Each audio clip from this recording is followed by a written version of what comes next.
आजकर सुसमाचार संत मार्कुस के अनुसार अध्याय 1 वचन संख्या 21 से 28 तक। पाठ कर मूल वाक्य। कफरनहूम में एगो दुष्ट आत्मा लगल अब दिन। चला हमन पाठ सुनबोए।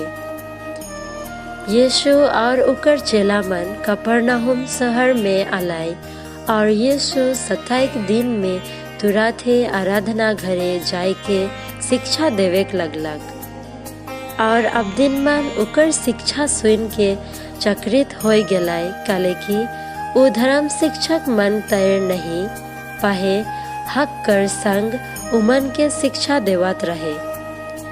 ओहे बेरा उमन कर आराधना घर में एगो अब दिन रहे जे अशुद्ध आत्मा में जकड़ल रहे। उ चिचियाई के कहलक, हे नसरत कर रहेक वाला यीशु, हमरे के तोर से का काम? का तोय हमरे के नष्ट करे आई हिस? मोय जनन की तोय के हेकिस? तो ईश्वर कर भेजल पवित्र जन हेकिस।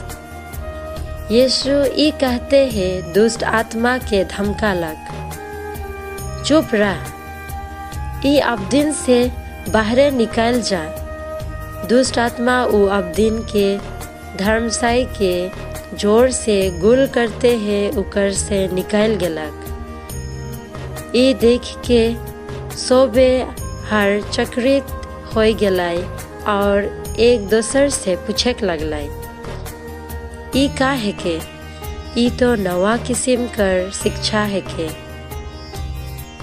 उ हक कर संग दुष्ट आत्मा मान के हो हुकुम देवेल और उमन उकर हुकुम के मानेन। यीशु कर चर्चा तुरंत है गलील राज्य में कोना कोना में फैल गलक।